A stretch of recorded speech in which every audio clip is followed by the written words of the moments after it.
আমাদের বাড়ি ঝিয়েরাও এর কাপড় পরে না। আমি শাড়িটা নিয়ে যাচ্ছি, রন্টুর বৌভাতে পরে যাব। শাড়িটা রেখে যাও। রেখে যাবে মানে? আপনি তো দেখছি মা আমার মামার চেয়ে বেশি বিক্রি। মহামায়া, মহামায়া, দশভূজা, সিঁদুরদা। এই যে বড় বউ, ওকে নিয়ে পীড়িত করলেই চলবে? এদিকে টেবিলের উপর যে এটো বাসনগুলো পড়ে রয়েছে সেগুলো মাজা কষা করবে কে? হ্যাঁ, কটা ঝি চাকর আছে? যাচ্ছি মা। চলো না দিদি, আমি তোমার সঙ্গে হাতে হাতে কাজ করি। ও বাবা, কি পীড়িত রে! দেখবো দেখবো কত কাজ করতে পারো। দেখি তোমার বাবা মা কি গয়না পরিয়ে শ্বশুর বাড়ি পাঠিয়েছে। হ্যাঁ? গলার ওই দুটো সোনার না ইমিটেশন? আমার মা বাবা নেই, ছেলেবেলাতেই মারা গেছেন। আমি মামার কাছেই মানুষ। ও, মা বাবাকে খেয়ে বসে আছো? ধন্যি মেয়ে। এখানে এসে আবার তো নতুন করে মা পেলাম। ও বাবা, কি কাব্য মারা কথা রে বাবা! শিখে নাও মেজো বউ, শিখে নাও। আমার বাবা ওসব ন্যাকামি আসে না। নাও, খোলো দেখি হাতটা। দেখি দেখি দেখি দেখি, ছোট বউয়ের মুখখানা দেখি। তোকে আবার কি খবর দিল? বাহ, রন্টুর বউ ভাতে যাবো বলে তৈরি হচ্ছে, হঠাৎ তনু গিয়ে বলল। তা মা, তোমার ছোট বউয়ের মুখখানা তো বেশ। এই দেখ তো, ওর গলার হারটা সোনার না ইমিটেশন? আমার তো মনে হয় ইমিটেশন। মা দেখেছেন আমার বিয়ের হারটা এখনো কেমন চকচক করছে? এটা তো মনে হচ্ছে না, কেমন যেন মেয়ের মেরে। এটা আমার মায়ের গয়না, মা মারা যাবার সময় মামার হাতে দিয়ে গিয়েছিলেন। এই সুটকেসে আরো আছে। দেখি দেখি দেখি, সরো সরো সরো না, বাপের বাড়ি থেকে কি আনলে দেখি।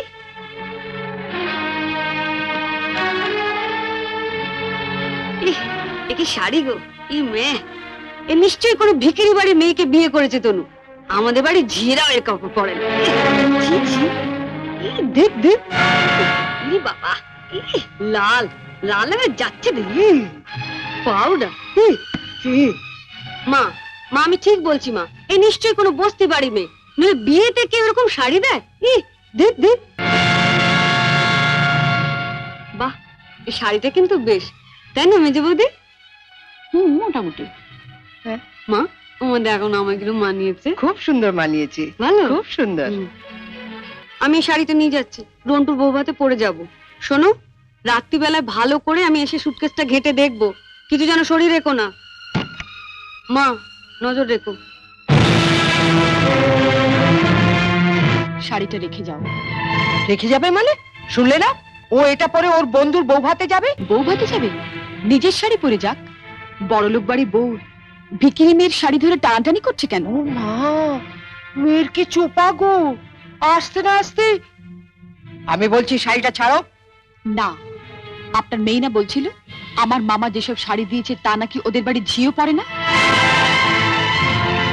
তামা, আপনি আপনার মেয়ের বিয়েতে এমন একটা শাড়িও দিতে পারেননি যেটা পরে রন্টুর বউ ভাতে যেতে পারে?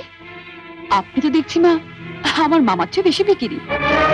কি কি বললে তুমি আমার মাকে? বুকে খুব বাজলো না?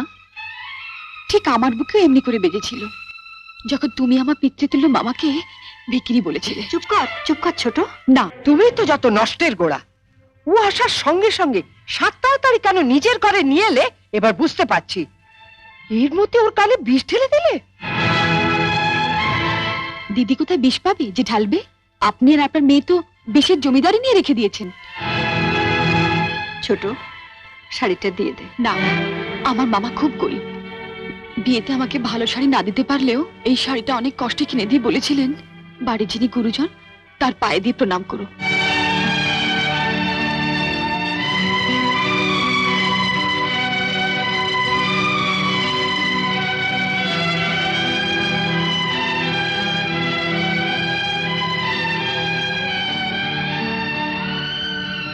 এ কি করলি হতভাগী?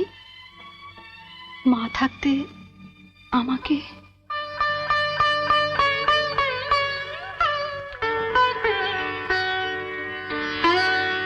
ছোটবেলায় মাকে হারিয়েছি, কত আশা নিয়ে বাড়িতে এসেছিলাম, নতুন করে আবার মাকে পাবো। কিন্তু বড়দি, ওনার যা মূর্তি দেখলাম এ তো মায়ের মূর্তি নয়, শাড়ি দিয়ে প্রণাম করলে আমার মরা মায়ের হাতটা কষ্ট পাবে। শুনলে মেজে বৌদি, শুনলে? যত বড় মুখ না তত বড় কথা। ঠিক আছে, রন্টুর বৌভাত থেকে আসে, তারপর তোমার হচ্ছে। দাঁড়াও, যাবার আগে ছুঁড়ে ছুঁড়ে যে শাড়িগুলো ফেললে সেগুলো সুটকেসে তুলে দিয়ে যাও। তুমি বড়লোক বাড়ির বউ, তোমার বাড়িতে 10-20টা ঝি থাকতে পারে, কিন্তু এই বাড়িতে তো ঝি নেই, তাই কাজটা তোমাকেই করে যেতে হবে। কি হলো, তোলো। ছেড়ে দে ছোট। তুমি চুপ কর বড়দি। রন্টুর বৌভাতে যেতে গেলে কিন্তু এই কাজটা করে দিয়ে যেতে হবে ঠাকুরজি। আমার বাড়িতে? মা, কি ডাকাত মেয়ে রে বাবা। যাই, ওনাকে বলি গিয়ে যায়। তুমি কোথায় যাচ্ছ? শাড়িগুলো তোলো। মেজে বৌদি, ও বড় বৌদি, ছাড়। ছেড়ে দে ছোট, ছেড়ে দে। নইলে কিন্তু রন্টুর বৌভাতে যেতে দেবো না। তোলো।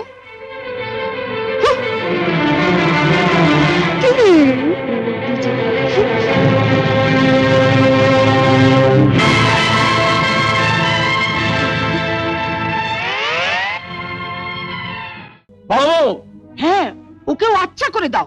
আরে ওই তো উস্কিয়ে দিল। আমায় ডাকছেন বাবা? হ্যাঁ হ্যাঁ, মহামায়ার আবির্ভাবে ঘটনাটা তোমার জানা আছে? কার আবির্ভাব? সে আবার কে? মহামায়া, মহামায়া, দশভূষা, সিঁদুরুদ্ধা। অসুরদের তাণ্ডবে যখন স্বর্গরাজ্য বিপর্যস্ত, তখন তিনি 10 হাতে 10 অস্ত্র নিয়ে আবির্ভূতা হয়েছিলেন। চারিদিকে বেজে উঠেছিল শঙ্খ, ঘণ্টার ধ্বনি। সেই কাহিনী তোমার জানা আছে? হ্যাঁ বাবা। জানো তো চুপ কেন? আমার সংসারে আজ নররূপী অসুরদের দমন করতে মহামায়া আবির্ভূতা হয়েছেন। সার বাজাও, উলু দাও।